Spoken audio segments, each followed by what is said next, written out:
जो वसुधा ने हमें लौटा दी थी वो हम वापस तुम दोनों को सौंप देंगे। हम नहीं जानते कि हम तुम्हारे बिना कैसे रहेंगे, पर कम से कम ये तसल्ली होगी कि हमारा बेटा जहां भी है खुश है। देव, तुम्हारी खामोशी हमें परेशान कर रही है बेटा, कुछ तो बोलो। असल में बात वसुधा के बारे में है। तुम्हें याद है जब हम बीमार पड़े थे तब तुम सबके जाने के बाद तुम इस माँ को उसका देव वापस दे सकती हो। मैं देव से नहीं लौटा दूंगी। तुम्हें देव से कहना होगा कि वो ये ड्राइवर की नौकरी छोड़ दे। हमारा बेटा ये नया साल अपने घर में अपनी मासा के साथ शुरू करे। अब हम नहीं, देव ही तुम्हें घर से निकालेगा और तब हम मानेंगे कि तुमने हमें हमारा बेटा लौटा दिया। और इसलिए वसुधा तुम्हारे सामने जानबूझकर बुरी बन रही थी।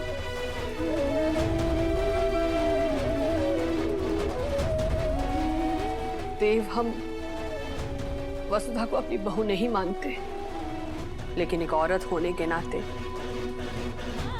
हम उस पर अन्याय भी नहीं कर सकते हैं।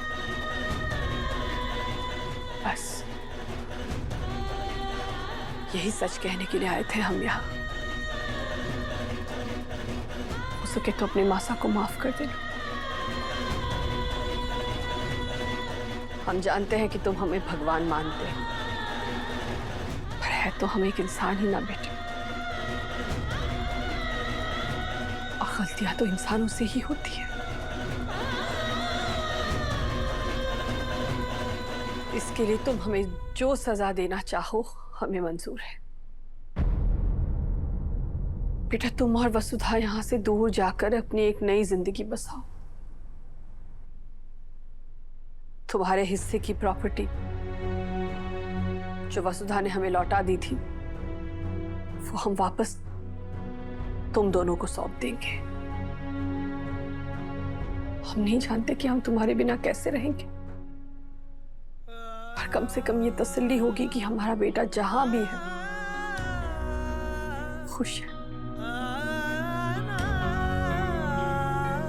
देव, तुम्हारी खामोशी हमें परेशान कर रही है बेटा, कुछ तो बोलो। देव,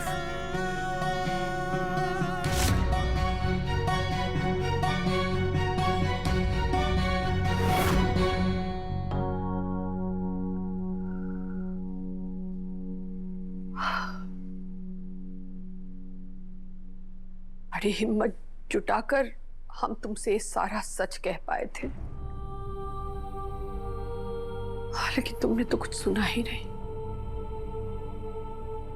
हमें समझ में नहीं आ रहा है कि हमें खुश होना चाहिए या फिर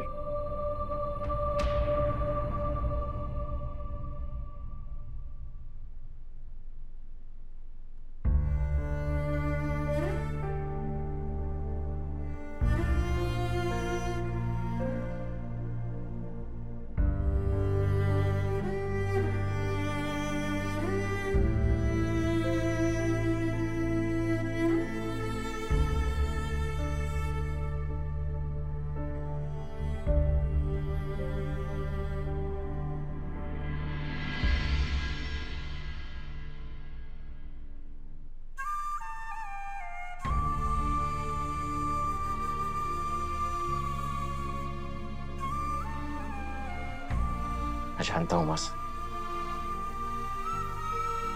आपके लिए आसान नहीं रहा होगा।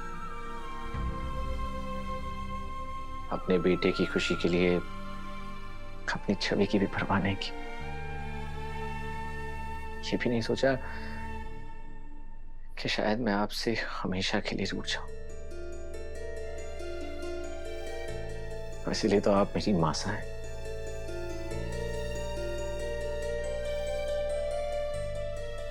लेकिन इस बात की तो मुझे तसल्ली हो गई कि आपको मेरा वसु को बार बार नीचे दिखाना अच्छा नहीं लग रहा है। वापस का प्लान बिल्कुल सही है।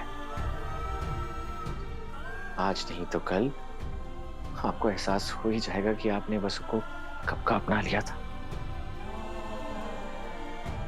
मैं तो बस उस दिन का इंतजार कर रहा हूं जिस दिन आप वसु को गले लगाएंगी।